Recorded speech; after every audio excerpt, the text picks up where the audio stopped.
Bonjour tout le monde et bienvenue sur cette nouvelle vidéo. Je vous retrouve aujourd'hui puisque j'ai l'intention de me lancer dans un vlog lecture. Ça faisait un petit moment. Et dans ce vlog lecture, initialement, j'avais prévu de lire un seul livre. Et finalement, j'en rajoute un second. C'était pas prévu, mais il y a quelques jours, je suis tombée sur une vidéo de Emeline de Perfect Flow et elle annonçait la lecture commune d'un titre que j'ai l'intention de lire cet automne. Et en fait, j'avais déjà prévu de le lire l'automne dernier et je me suis jamais lancée. Je vous en ai parlé, je crois, dans ma vidéo pile à lire du Pumpkin Autumn Challenge. Je crois bien que je vous avais dit que cette année, je me lançais. Soit je le prenais à la médiathèque, soit je l'achetais pour l'avoir dans cette magnifique édition avec Jaspage. Et je l'ai acheté. C'est If We Were Villains de ML Rio. Je vous mets tout de suite le résumé à l'écran puisque j'ai pas envie de le relire. Je vais l'attaquer dans quelques minutes juste après le tournage de cette intro puisque la lecture commune commence aujourd'hui et même s'il n'y a pas de découpage prévu, on va tous avancer à notre rythme finalement, mais j'ai bien envie de l'attaquer aujourd'hui. D'autant plus que ce soir il y a les Reading Sprints prévus cette fois-ci par Elise de A Book and a Cup. Donc ce soir Reading Sprints, 1h30 de lecture et là je lirai le livre que j'avais prévu initialement de lire et que donc je vais commencer ce soir. C'est Là où gisent les endormis de Farida Abike Iyimide. De ce côté-ci, pareil, je crois que je vous en ai parlé dans ma vidéo du Pumpkin Autumn Challenge aussi, mais aussi dans ma vidéo Book Haul en vous disant que j'avais très envie de le lire. Donc c'est acté, on démarre ce vlog où je découvre cette autrice. D'ailleurs, je vais aussi découvrir ML Rio puisque, eh bien, ces deux autrices, je ne les connais pas. J'en ai beaucoup entendu parler en bien, surtout If You Were Villains, mais j'ai très envie de les découvrir, donc... c'est parti. Deux livres un petit peu thriller, un petit peu Dark Academia aussi. De ce côté-ci, on va suivre notre personnage principal qui est dans un internat, qui découvre un peu la vie en communauté puisque jusqu'à présent, elle n'a été uniquement scolarisée qu'à la maison. Mais on nous dit qu'elle a toujours été très malchanceuse et ça se vérifie dès les premiers jours puisque sa colocataire est portée disparue. Sauf que apparemment tout le monde s'en fout, donc elle va être la seule à se sentir concernée et à mener l'enquête. Ça promet d'être une lecture assez mystérieuse, peut-être un peu sombre d'ailleurs, puisque le sous-titre ici nous dit « Des secrets hantent ces couloirs obscurs ». Donc ça peut être pas mal. Et dans If We Were Villains, on va suivre un personnage qui sort de 10 ans de prison pour un crime qu'il dit ne pas avoir commis. Et il va se retrouver en contact avec la personne qui était en charge de l'enquête qui veut à tout prix savoir la vérité. Là aussi une ambiance Dark Academia puisqu'on va suivre une compagnie de théâtre. La bande d'amis d'Oliver, notre personnage principal, était une bande d'acteurs de théâtre, tout comme la personne qui a été retrouvée morte. J'ai comme la sensation qu'on va beaucoup se faire manipuler par les personnages, voire peut-être même par l'auteur. Et là aussi, c'est une idée qui me plaît beaucoup. Donc c'est parti, je vais démarrer tout de suite celui-ci.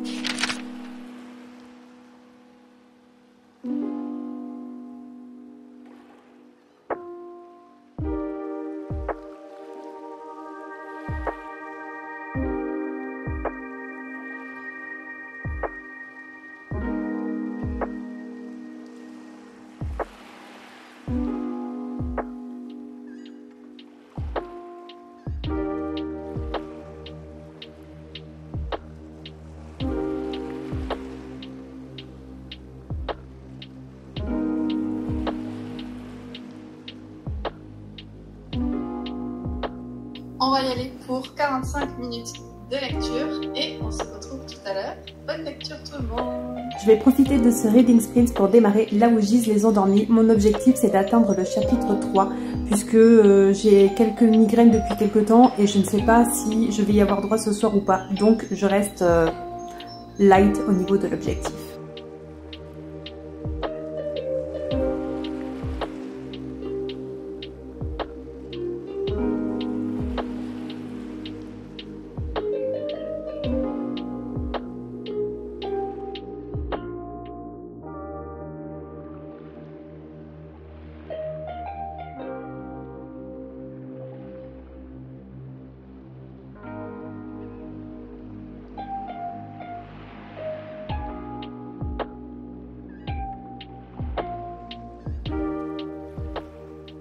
Il est un petit peu plus de 22 h. J'arrête le reading sprints pour ce soir parce que la fatigue commence à s'installer.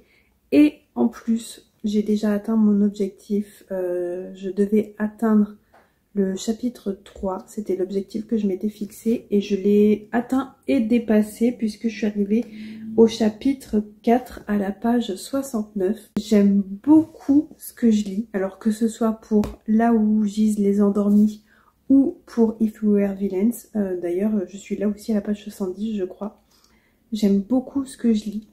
Ici, on suit notre personnage principal qui est donc Shadé Hussein. Elle a 16 ans et elle débarque dans le pensionnat de la Alfred Nobel Academy. Jusqu'à présent, elle a toujours été scolarisée à la maison, donc elle découvre un peu la vie au lycée, comment on se fait des amis, comment on se sociabilise finalement.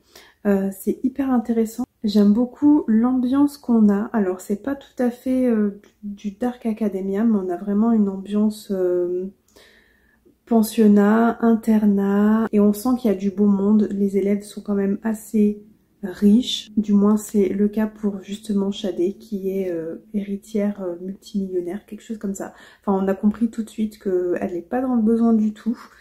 Et donc ça se ressent dans le pensionnat, ça se ressent dans le comportement des élèves et aussi dans l'architecture et la présentation finalement de l'académie et du pensionnat. En plus, j'aime beaucoup comment est construit le roman. En fait, tout au début, on a, donc après la dédicace, on a un petit texte ici qui nous met dans l'ambiance. Et après, on a une page d'une personne qui dit qu'elle est désolée. Un peu comme si c'était une punition, vous savez, on doit recopier 50 fois je ne tricherai pas, ou ce genre de choses. Et bien là, la personne a rempli une page entièrement de ce mot-là, désolé.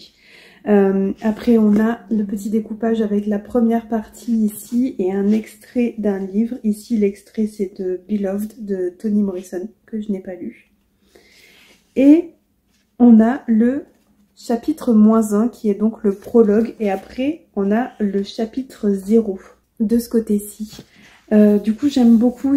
On sent que vraiment, l'autrice fait tout pour nous ancrer tout de suite dans le roman, dans l'ambiance, dans l'intrigue. Et j'apprécie beaucoup. Et dernière chose aussi qui me plaît pas mal, dans ce pensionnat, il n'y a pas en fait un pensionnat, un bâtiment, un internat finalement. En fait, dans ce pensionnat, les élèves sont répartis dans 8 maisons différentes. Je vais vous les citer, je vais retrouver tout de suite le passage. Il y a les maisons Curie, Einstein, Hawking, Mendel, Franklin, Turing, Jamison et Seacole. Et on nous dit juste un tout petit peu après que ce sont donc les inspirations des maisons. Ce sont des personnes connues dans le domaine scientifique et ils sont donc tous eh bien, à l'origine de cette maison. Du moins, ils ont donné leur nom à cette maison. Et Shadé, ici présente, elle est envoyée dans la maison Turing. Turing, je ne sais pas si vous connaissez, moi je l'avais découvert dans un film avec Benedict Cumberbatch. C'était un scientifique homosexuel, un mathématicien plus précisément, et c'est celui qui a craqué le code des communications nazies. Et je trouve ça donc super intéressant qu'on mette à l'honneur des personnes qui ont marqué l'histoire, qui ont marqué la science. Donc voilà pour mes premières 70 pages de Là où gisent les endormis. Très intéressant, j'ai très hâte de continuer. Ce livre risque de me prendre du temps parce que mine de rien, il fait quand même plus de 630 pages. Donc là aussi un bon pavé, mais je pense que ça va vraiment me plaire. Et enfin un petit peu plus tôt dans la journée, j'avais commencé ma lecture de If We Were Villains de M.L. Rio et là aussi je crois bien que je suis arrivée donc... Ouais, je suis arrivée à la page 70. Ici aussi un découpage un petit peu particulier puisqu'on n'a pas des parties mais ce sont des actes, puisque pour rappel dans If We Were Villains on suit des personnages qui font partie du troupe de théâtre, donc les parties sont des actes et les chapitres sont nommés scènes. Et donc moi là je suis arrivée à l'acte 1 scène 11. Donc voilà, j'aime beaucoup ce petit clin d'œil au théâtre dans le découpage de cette lecture. Et j'aime aussi assez ce que je lis. Pour le moment, ça reste très introductif. On n'a pas encore eu la base de l'intrigue en fait. On a seulement eu dans le prologue notre personnage principal Oliver qui s'adresse au policier qui vient lui dire qu'il arrête sa carrière justement dans la police et lui dit il est temps que tu me dises la vérité. Et donc Oliver lui répond que ok, je te dirai la vérité mais seulement quand je serai sortie de prison. Et voilà, c'est tout ce qu'on a pour ce qui se passe dans le présent. Et donc tout ce que j'ai lu après, c'est finalement ce qui se passe dans le passé, à l'époque où Oliver et ses amis sont en 4e année d'études dans cette école d'art où ils sont donc spécialisés dans le théâtre et où ils étudient uniquement Shakespeare. C'est un peu la spécialité de cette école d'art dans cette section théâtre, c'est qu'ils n'étudient que du Shakespeare, ils ne produisent, ils ne présentent que des pièces de théâtre de Shakespeare et ils sont absolument passionnés. D'ailleurs, cette composante-là, le fait qu'ils soient absolument passionnés par leurs études, ça me fait énormément penser au Maître des Illusions de Donna Tartt que j'avais lu l'année dernière, je crois bien. Et là aussi, on suivait une bande d'amis qui s'étaient rencontrés dans le cadre de leurs études et qui étudiaient ensemble, qui faisaient partie de la même année. Là, ils étudiaient le grec ancien, si je me souviens bien. Là aussi, des élèves absolument passionnés qui ne vivaient que pour leurs études. Donc forcément, je ne peux pas m'empêcher de faire le rapprochement entre ces deux œuvres, même si dans If We Were Villains, on suit beaucoup plus de personnages, d'autant plus que dans ces deux titres, l'un des membres de cette bande va se retrouver assassiné et les autres vont être pointés du doigt, soupçonnés peut-être, je ne sais pas encore pour celui-ci. Mais j'imagine que ça va être le cas puisqu'Oliver est donc en prison depuis 10 ans déjà. Et alors un thème que j'avais deviné ici, dans Là où gisent les endormis, et c'était justement pour ça que je voulais lire ce livre dans ce vlog maintenant à cette période de l'année, c'est qu'on suit notre personnage qui fait sa rentrée scolaire. Et du coup je me disais que le lire en septembre à la rentrée et de vous proposer ce vlog là, c'était vraiment le timing parfait. Mais comme je vous disais, j'avais pas prévu de lire If We Were Villains, et il se trouve que dans les 70 premières pages que j'ai lues, nos élèves font leur rentrée. Bon, ici ils sont en 4e année, mais ils font quand même leur rentrée scolaire et on les découvre justement la veille de leur rentrée dans cette 4e année. Donc voilà, rentrée scolaire avec des ambiances un petit peu particulières, des études poussées, des études particulières, des endroits même particuliers. J'ai trop hâte de continuer mes lectures. On est samedi soir, je sais, j'ai pas changé de place, j'ai pas changé de tenue, mais on est bien 24 heures plus tard. Samedi soir, j'ai avancé ici dans ma lecture de If We Were Villains.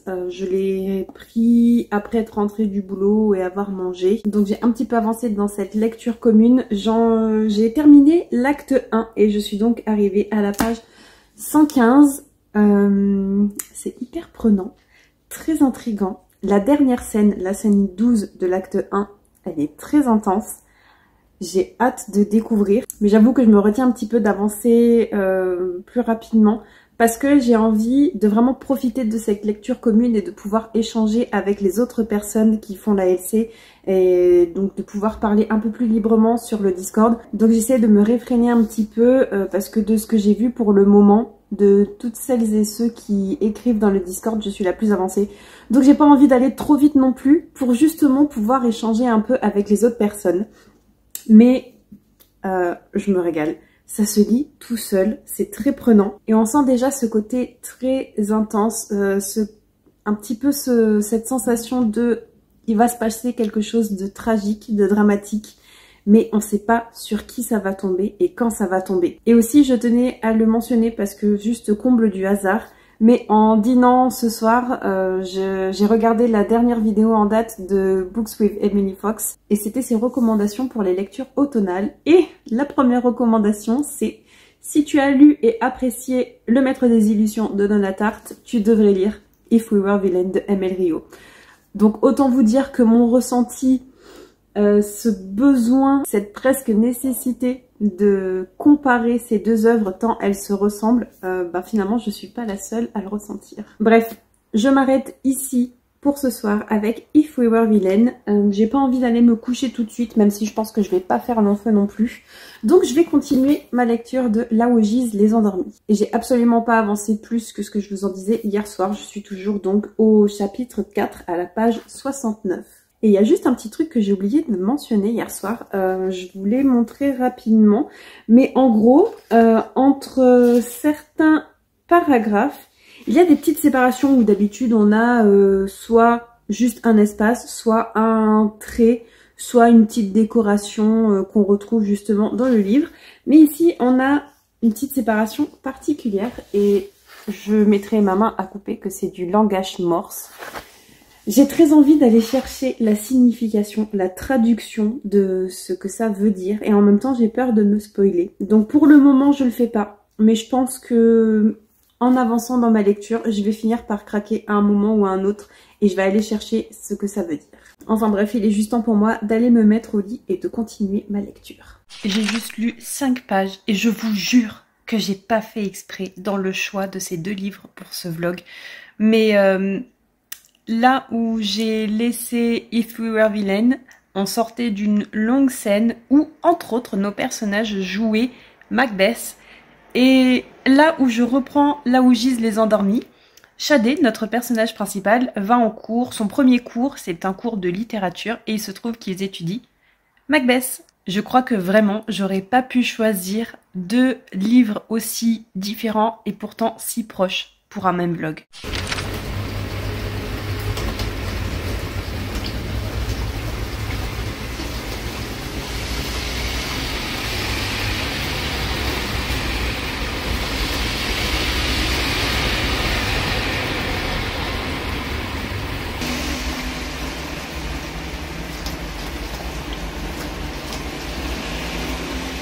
Coucou, je vous retrouve rapidement, on est dimanche soir, j'ai travaillé que cet après-midi, du coup j'ai profité de la matinée, il faisait très moche, il a plu une grosse partie de la journée et surtout une grosse partie de la matinée où je ne travaillais pas, j'en ai profité, je me suis calée sur mon balcon et j'ai bouquiné à fond, j'ai pas mal avancé dans Là où gisent les endormis, je suis à la page 230, donc je suis à peu près au tiers de cette lecture. Et j'aime toujours autant. Et il se passe quand même pas mal de choses, mais en même temps ça reste très lent puisqu'on est toujours dans ce processus où Shadé, elle découvre l'école, elle découvre le pensionnat, elle commence à se faire des amis. Du coup tout ça continue à se mettre en place malgré la disparition d'Elisabeth, donc sa coloc. Et je vous avais dit, je crois qu'il y avait aussi un groupe de filles, le groupe de filles ultra populaire qui l'a harcelé. En fait, c'est pas le cas, du moins là où j'en suis, donc à ce premier tiers, c'est pas le cas. C'est plutôt des filles qui sont intéressées par la personne qui est Shadé parce que elle est nouvelle et parce que sa coloc a disparu. Du coup, on sent qu'elle lui propose finalement une amitié assez intéressée, mais je me demande s'il n'y a pas un des personnages qu'on voit un petit peu plus régulièrement que les autres, une de ces filles, qui aurait pas une importance un petit peu plus soulignée dans l'intrigue, notamment par rapport au prologue.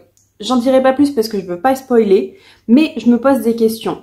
Je me pose aussi des questions sur un personnage qu'on a rencontré il y a peut-être une 50aine de pages, là où j'en suis. Vu comment il est décrit et vu surtout comment Shadé se comporte avec ce personnage et les pensées que Shadé a en croisant ce personnage, je me demande si il n'aurait pas, malgré lui, involontairement, été à l'origine de l'inscription de Shadé dans cette école. Parce que là non plus, je voudrais pas spoiler, mais c'est juste une petite réflexion de ma part. En fait, Shadé, c'est un personnage qui pour nous est toujours assez mystérieux. On ne sait que ce qu'elle veut bien accepter de son propre passé et elle veut bien, c'est pas qu'elle veut nous le dire parce qu'elle s'adresse pas à nous en tant que lecteur, mais elle analyse beaucoup et elle réfléchit beaucoup sur elle-même, sur ce qu'elle ressent, sur ce qu'elle vit, et elle revit parfois des événements qui se sont passés bah du coup dans son passé, quand elle était plus jeune, et on sent qu'il y a eu des drames et qu'il y a des choses qu'elle n'accepte pas. Et du fait que ces choses-là, elle ne les accepte pas, elle ne les verbalise pas, même inconsciemment. Donc nous, en tant que lecteurs, on est toujours dans le flou, on ne sait pas ce qui s'est passé. Et donc il y a un des personnages qu'on a rencontré il n'y a pas très longtemps, et ben vu cette façon qu'elle a de réagir quand elle est proche de lui, je me demande s'il n'a pas une importance dans le passé de Shadé, mais peut-être il s'en souviendrait pas. Peut-être il est même absolument pas conscient qu'il a eu une importance, un impact dans sa vie. Mais voilà, je me pose des questions parce que j'ai quand même l'impression que Shadé, qui débarque à la Alfred Nobel Academy, c'est pas si anodin que ça. Autrement, j'ai toujours beaucoup de mal à me détacher de ce livre. C'est aussi pour ça que j'ai pas mal avancé. Hein. Je vous le disais, hein, je suis à la page 230 sur 670, je crois. J'ai qu'une envie, c'est de continuer à le dévorer. Et concernant ma deuxième lecture, If We Were Villains, je n'ai pas avancé depuis hier soir. Déjà parce que j'étais complètement happée. Et de toute façon, j'attends toujours un petit peu les retours des personnes avec qui on fait la lecture commune sur Discord. J'ai vu qu'il y a d'autres personnes qui ont avancé, qui sont au même niveau que moi. Et c'est marrant parce que globalement, on a le même ressenti. L'intrigue avance peu à peu, mais la tension, elle monte pas mal. Et on sent que ça va tomber. On sent que ça va tomber sur quelqu'un, qu'il va y avoir un drame. Mais on sait pas quand, et on sait pas qui va prendre, on sait pas qui va être responsable. Mais on sent que ça vient. Donc évidemment, il y a pas mal de tensions au niveau de la violence, des personnes qui ne se comprennent pas, des personnes qui ne se supportent pas. Et il y a aussi des tensions sexuelles, des personnages qui sont attirés sans forcément réellement le comprendre, qui sont donc attirés les uns par les autres. C'est pas forcément réciproque non plus. Mais c'est pas encore tout à fait exploré à fond. Je sais pas si ça va rester juste en surface ou si ça va prendre de l'importance, mais dans tous les cas, ça donne toujours pas mal de profondeur à l'histoire. Sur ce, je vais continuer ma lecture. Je pense que je vais continuer celui-ci parce que c'est vraiment sur celui-ci que j'ai le plus avancé et j'ai envie de continuer à creuser un petit peu le mystère. Ah oui, aussi, il y a une dernière chose que je voulais dire, c'est que donc on est dans un thriller young adulte, on suit des personnages qui ont 16-17 ans, qui sont pas majeurs, mais ils sont quand même matures. Alors certes, on est quand même dans une école, dans un internat, un pensionnat, on suit des adolescents, donc il y a toujours ces petites querelles d'adolescents, ces petits groupes de popularité, de ben si t'es pas populaire, je ne vais pas te fréquenter. Et j'aime plutôt pas mal parce que c'est quand même présenté, montré, traité avec un œil mature finalement. Et ça j'aime beaucoup, je pense que c'est aussi pour ça que je dévore le roman. Je ne sais pas si on va partir sur du fantastique ou pas, parce que comme je vous le disais, notre personnage de Shadé, il y a des choses dans son passé qu'elle n'accepte pas. Et elle est notamment sujette à du somnambulisme et peut-être des hallucinations, mais voilà, pour le moment, j'ai l'impression que c'est des hallucinations, mais peut-être que ça va s'avérer être un élément carrément fantastique. Et je sais pas si j'apprécierais ça ou pas, parce que j'aime bien le côté vraiment torturé psychologiquement, et ça me plairait beaucoup que ça reste comme ça. Et il n'y a qu'en continuant ma lecture que je le saurai. Petit update rapide, on est lundi matin. Je suis arrivée à la deuxième partie de Là où gisent les endormis. Donc je suis arrivée à la partie 2 ici. Je suis donc à la page 275. J'ai grave avancé hier, j'ai lu presque 200 pages, donc trop bien. J'avais juste une petite partie spoiler à aborder, donc si vous ne voulez pas de spoiler, je vous invite à avancer dans la vidéo, mais là je vais donner un petit peu toutes mes théories. Je crois que je vous ai dit rapidement hier, sans trop spoiler, que il y avait certains personnages qui pouvaient avoir une incidence sur le passé de Shadé, qu'ils le sachent ou non, mais je pense qu'il y a certains personnages qui ont eu un impact sur son passé et sur ses décisions, notamment sa décision de venir à l'Alfred Nobel Academy. En fait, dès le prologue, on nous parle d'une blonde qui serait avec Shadé. Et l'une des filles de la satanée Trinité, donc ce groupe de filles ultra populaires, l'une d'entre elles est une blonde et elle s'est déjà quand même pas mal rapprochée de Shadé. Donc je pense qu'elles vont devenir très amies par la suite. et qu'elles vont se retrouver dans une mauvaise aventure, on va dire, puisque dans le prologue on nous parle de quelqu'un qui serait mort. Donc je pense que la blonde qui accompagne Shadé et qui se retrouve à vivre des trucs horribles, ça va être Perséphone. Et d'ailleurs, je me demande s'il va pas y avoir une petite histoire d'amour entre elles deux, donc peut-être une romance saphique. Pourquoi pas? Ça me plairait beaucoup. Deuxième théorie, et là ça fait plutôt partie de ce que je vous disais hier, dans le sens où Shadé, elle nous parle de certaines choses, enfin elle accepte de revivre certaines choses dans son passé, donc nous en tant que lecteur on apprend des choses. Mais il y en a d'autres qu'on ne sait pas. Pour nous, elle a toujours une grosse part de mystère. Je me demande si elle aurait pas eu une grande sœur, ou peut-être une sœur jumelle qui serait décédée et qui, elle, aurait connu certaines personnes qui sont à l'Alfred Nobel Academy, parce que là où je suis arrivée, eh bien c'est quand même déjà la 3e personne qui croise Shadé et qui lui dit: j'ai l'impression de te connaître, on ne se serait pas déjà croisé quelque part. Et Shadé, elle les reconnaît pas. Donc soit on est nous-mêmes manipulés, lecteurs, et Shadé connaît vraiment ces personnes, les a déjà croisées, et elle fait semblant, même pour nous. Soit elle a eu une sœur jumelle, peut-être sa mère, mais ça m'étonnerait. Mais je pense plutôt à une sœur qui aurait connu ces personnes-là, parce que, mine de rien, il y a quand même 3 personnes, dont 2 qui sont importantes dans l'intrigue, qui ont l'impression de l'avoir déjà connue. Donc je me demande s'il n'y aurait pas une histoire comme ça, et si justement ça serait pas aussi la raison pour laquelle Shadé débarque à l'Alfred Nobel Academy. Parce que on nous explique pas pourquoi finalement elle voulait aller spécifiquement dans cette école. On sait juste qu'elle a été scolarisée toute sa vie à la maison, et qu'au moment où son père est mort, ça faisait un moment apparemment qu'elle voulait arrêter l'école à la maison, qu'elle voulait aller dans une école privée. Et à partir du moment où son père est mort, elle a pu enfin réaliser son rêve. Mais on nous dit pas pourquoi cette école spécifiquement. On sait juste qu'elle a fait son dossier un peu dans le dos de son père, et apparemment elle ne s'est renseignée que sur celle-ci. Donc voilà, je pense pour la partie spoiler. J'ai toujours pas de réponse quant aux hallucinations de Shadé. En fait, pour moi, c'est clairement sa culpabilité qui parle. Elle se sent responsable de quelque chose, d'un événement tragique, ou de plusieurs événements tragiques, je ne sais pas. Clairement, c'est sa culpabilité qui parle. C'est sa culpabilité qui lui fait voir des morts, tout simplement. Se sentir même harcelé par ces morts. Alors, est-ce qu'il va y avoir un côté fantastique ou pas? À voir. Pour moi, ça me paraît quand même peu probable. Clairement, il y a un stress post-traumatique ou quelque chose comme ça qui fait qu'elle va pas tout à fait bien mentalement. J'ai l'impression qu'elle se voile la face quand même. Pour elle, c'est... il y a les morts qui la suivent. C'est pas que tout va bien, mais presque. Voilà, c'était tout pour cette partie spoiler. On est lundi, j'ai une pause déj d'1 heure aujourd'hui. Je sais pas si je serai toute seule ou pas.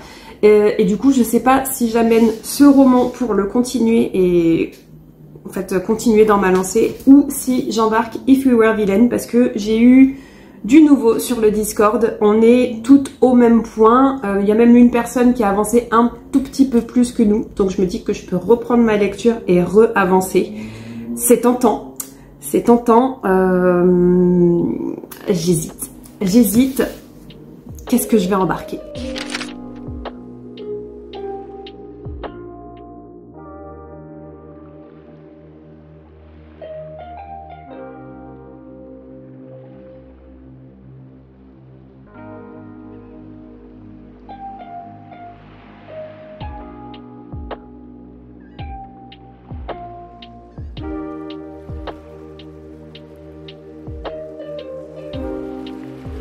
Du trésor.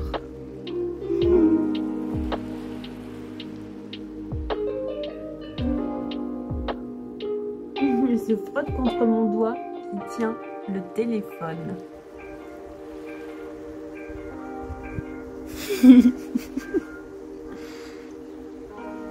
Ça fait 1 heure que j'ai récupéré ma veste. Coucou, je vous retrouve, on est quelques jours plus tard. Je voulais faire un dernier point avec vous parce que j'ai quand même pas mal avancé dans mes deux lectures de ce vlog. Par lequel je vais commencer. Je pense que je vais commencer par vous parler de Là où gisent les endormis parce que j'ai hyper avancé. Il me reste juste ça à lire, un petit peu moins de 200 pages d'ailleurs. Et je dois dire que je me régale toujours autant à suivre des personnages qui malgré leur jeunesse sont hyper matures. Ça fait du bien, ça fait plaisir. Et d'ailleurs, au fur et à mesure que j'avance dans cette lecture et dans cette intrigue, je me rends compte qu'il y a un fort côté féministe. Certains de nos personnages s'élèvent contre le patriarcat, alors parfois par des actes un petit peu rebelles ou ce genre de choses, mais aussi tout simplement parfois dans leur discours, et c'est hyper plaisant pour moi. Et je voulais aussi faire un point rapide au niveau spoiler, donc là attention parce que du coup je vais forcément spoiler. Je reviens sur ce que je vous ai dit dans les clips précédents au niveau de mes spoilers. Je pense que ça va se confirmer. C'est aussi pour ça que j'ai arrêté ma lecture et que je vous fais un point maintenant, parce que je suis arrivée au chapitre 38 qui s'intitule 2 ans plus tôt. Et c'est un moment en fait de l'histoire de Shadé qu'on n'a pas encore exploré. On n'a pas eu de réminiscence de sa part à ce moment-là de sa vie. On sait un petit peu ce qui s'est passé quand elle était plus jeune, quand elle a perdu sa mère. On sait un petit peu ce qui s'est passé juste avant qu'elle arrive à l'Alfred Nobel Academy, mais on ne sait pas ce qui s'est passé il y a 2 ans plus tôt. Donc je pense qu'on va avoir des révélations déjà sur elle, sur son passé, et aussi très certainement des révélations sur le pourquoi elle a décidé de venir à cette académie précisément. Donc je reste campée sur mes positions de est-ce qu'elle a peut-être une sœur, voire une sœur jumelle qu'elle essaie de venger. Je pense toujours que c'est le cas, d'autant plus que un petit peu avant, il y a eu une scène très importante et l'un des personnages a eu un peu comme une révélation et l'a appelé par un autre prénom.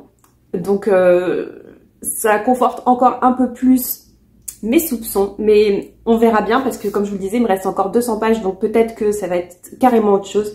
Mais si c'est ce que je pense, du coup, je suis plutôt contente.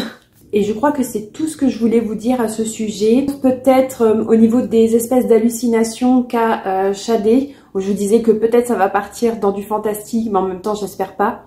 Je pense que ça va se confirmer que c'est pas le cas, que c'est vraiment juste sa culpabilité qui parle, et je trouve ça hyper réussi. Et pour le deuxième livre de ce vlog, If We Were Villain de ML Rio, j'ai moins avancé. J'ai à peine dépassé la moitié, je dirais. Je suis à la page 254. Je vous disais que j'avançais volontairement lentement pour pouvoir rester à peu près au même niveau que les autres personnes qui font la lecture commune. Sauf qu'il y a plusieurs personnes qui ont grave avancé, voire qui ont terminé le roman. Du coup, moi, je suis limite à la traîne, peut-être même la dernière. Mais je me régale toujours beaucoup, c'est juste que comme je favorise ce gros pavé qui est ici, du coup j'avance un petit peu moins, mais c'est toujours la régalade de ce côté-ci. Et d'ailleurs, je pense que je vous en ai pas parlé, mais j'avais évoqué mes soupçons sur le Discord avant d'arriver aux scènes importantes où on découvre qui va mourir. Parce que dans le premier acte, et même pour une bonne partie de l'acte 2, on ne sait pas qui meurt. Donc il y a toujours ce gros suspense, c'est annoncé à la fin du deuxième acte. Et moi là je suis en cours de lecture du troisième acte. Je suis troisième acte, scène 9.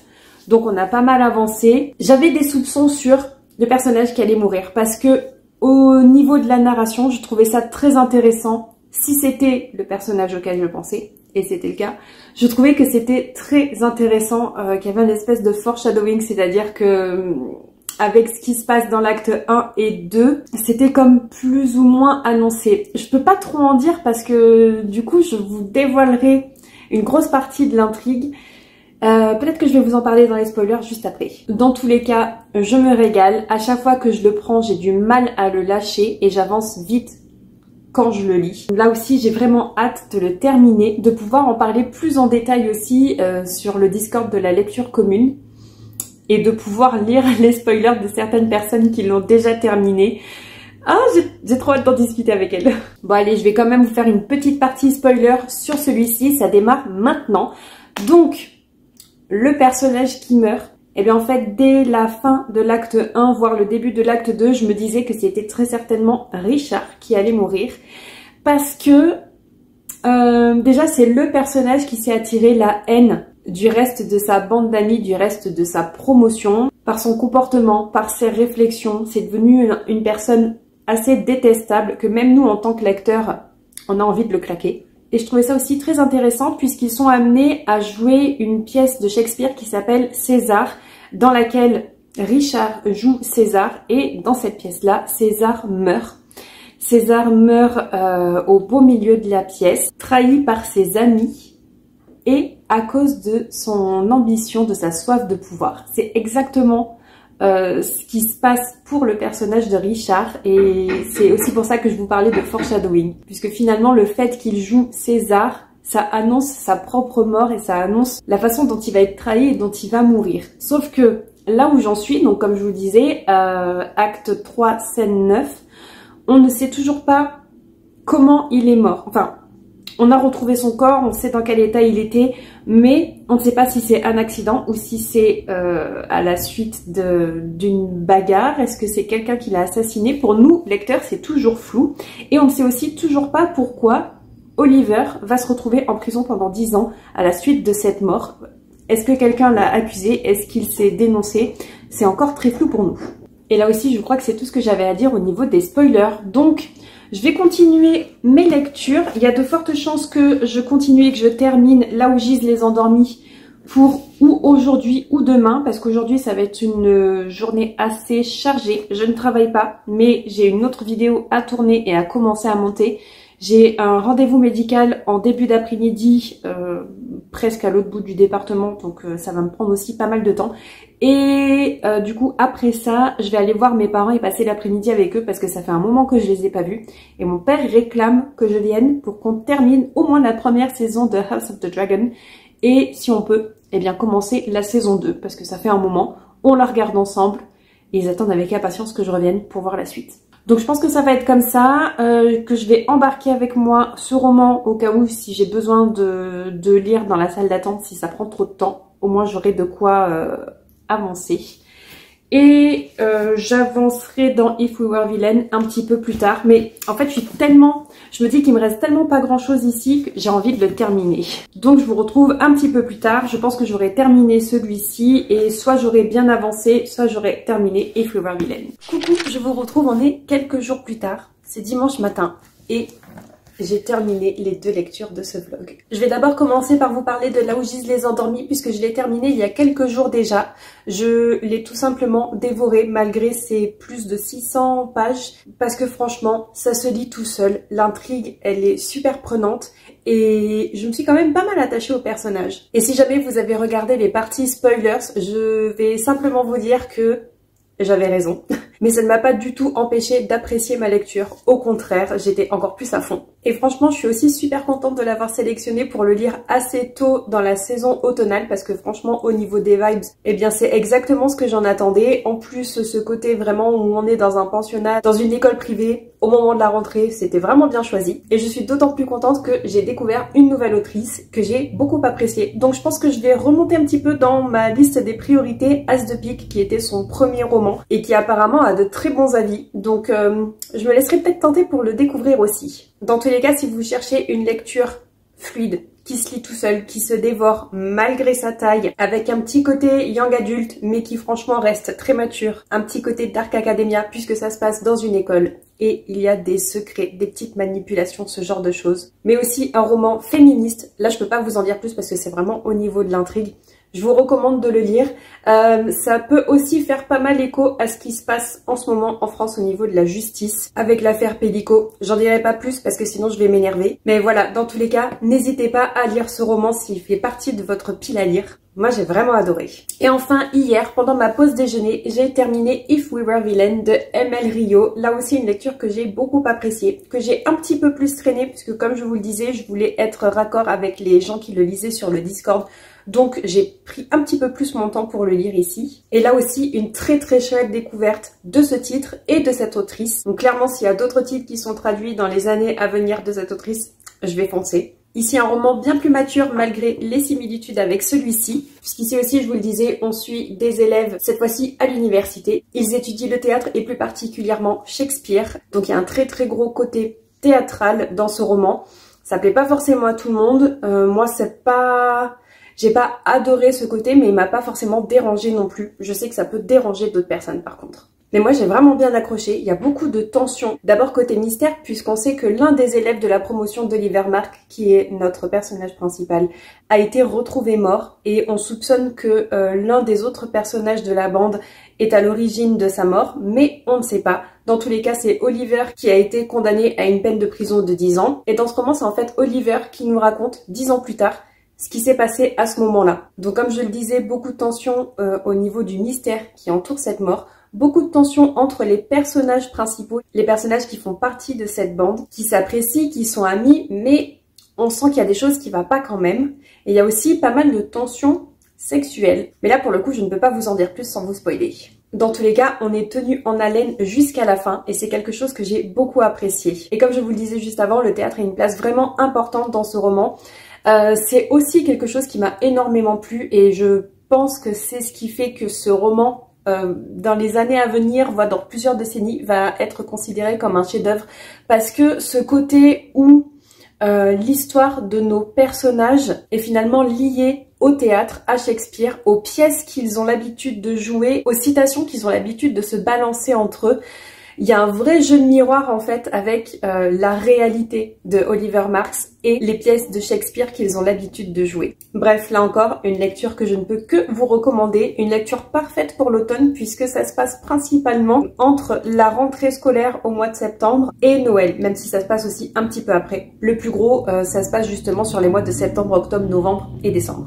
Tout comme Là où gisent les endormis. Finalement, ces deux-là, ce sont des titres parfaits à lire en automne et des titres parfaits à lire en ce moment. Donc je suis super heureuse de les avoir choisis parce que c'était vraiment le moment parfait pour les lire. Et la fin, l'épilogue, j'ai failli pleurer. Je pense que si j'avais été vraiment dans l'ambiance du roman et que si j'avais lu les 100 dernières pages d'une seule traite, j'aurais très certainement pleuré à la fin. J'ai trouvé l'épilogue dramatique et beau en même temps.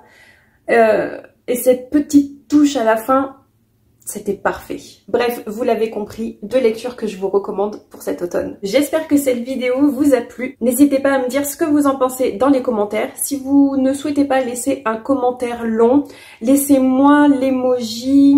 Eh bien, on n'a qu'à partir sur un emoji fleur pour rendre hommage à ce magnifique jaspage. N'oubliez pas aussi de vous abonner à la chaîne si c'est pas déjà fait. Et nous, on se retrouve la semaine prochaine. Bye bye!